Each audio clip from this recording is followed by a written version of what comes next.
if you guys recall, Elizabeth Warren with the whole working families thing, people were just like, this doesn't make any sense. Bernie won with 80 something percent of the majority last time around. How did she win all of a sudden? Okay, so Elizabeth Warren's daughter, Amelia Warren Tyagi, is a chairwoman of Demos, which is a liberal think tank. So, according to Demos's 2018 tax filing, they gave $45,000 to the Working Families Party. Oh. And this was the very first year that they gave anything to them. And if you look now, she's been removed. But thanks to the Wayback Machine, you can see the truth. So first, Johnny, we can see here, if you go to the Wayback Machine, you go to May 2nd, you can see her name there as co-chair of Demos. And then we can also see here how it's still listed. She's still listed on her LinkedIn right there. God bless the Wayback Machine. And you done been exposed. Just as a reminder, Elizabeth Warren's daughter, this Amy, she was also co-founded Health Allies, a venture capitalist-backed health benefits firm, which was later acquired by United Health Group.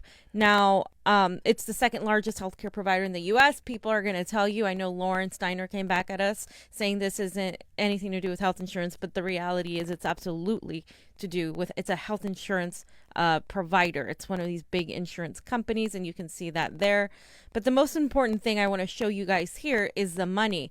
We always follow the money here. If you look at this chart, it just shows the tax filings. It just shows right there, Working Families Party, 15,000 here, right over here as well, where we circled, and that totals out to 45,000.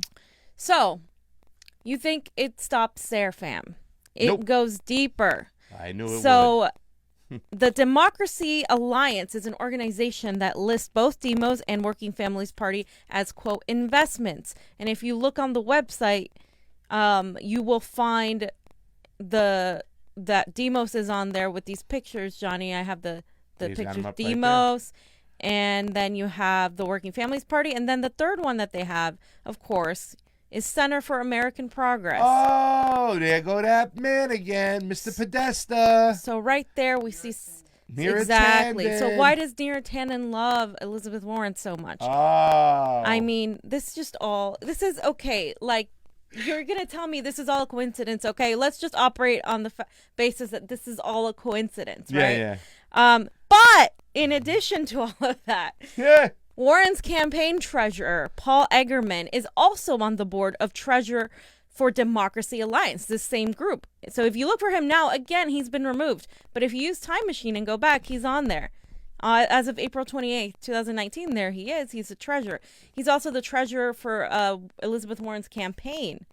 And what does this all mean, fam? Well, that the fix is in. Obviously, the Working Families Party was broke prior to this announcement, and so they needed the money. And of course, if we remember the other show we did the other day, people inside were claiming that they were broke and that they made them an offer with a lot of money and they weren't going to get that money unless Warren was endorsed. I mean, there is no, obviously, if I can find any more proof, I will put it out there. But at the very least, there is a conflict of interest with Warren's daughter and Warren's treasurer, and then these organizations, all of them being part of centrist think tanks as well. It is at the very least something that is just influential. And of course, Warren's daughter Amy was in a position to heavily influence where this money was going. Yep. So that's a reality, and that can't be denied. Everything else, it's just, it's just obvious. I mean, we're never gonna have somebody say, oh yeah, this is what happened, blah blah blah. But this is the kind of digging that you do in order to find the truth. Is usually follow the money. Always follow the money. Yeah, and I'm not mentioning any names, but you can follow TYT where they got their money. I'm just throwing that out there and stuff. But Johnny even said the other day too. He was talking. He's like, a year ago they did this. Was it 2 years ago when they made these donations? And I was like, yes. They're not just nefarious. They are sinister. They play the long game. They know what they were doing. Elizabeth Warren was planned a long time ago, ladies and gentlemen. And this is the breadcrumb trail that leads to all the you-know-what. caught red-handed right here, giving them money, $45,000. And all of a sudden, Elizabeth Warren gets the nomination from the Working Families Party over Bernie Sanders. Excuse me 1 second. Oh, shit. I have to sneeze. It's all bullshit. There we go. We got the sound and alarm. You know, you've been exposed. You've been exposed. And that's important for you guys to know. That's all I want to say. It's important for you guys to see the connections and like how these are centrist think tanks, centrist organizations. These are health insurance providers. Now we know Elizabeth Warren, I'm sorry, I can't trust her on Medicare for All. She herself has backed up. And then on top of that, cooperating and being so friendly with these think tanks that are centrist, like near-attended centrist, neoliberal centrist. So I mean, let's not forget the Center for American Progress was started by John Podesta. It was run by Neera Tanden. You don't want to be associated with these, especially if you're out there running as a progressive and convincing people that you're pretty much Bernie Sanders.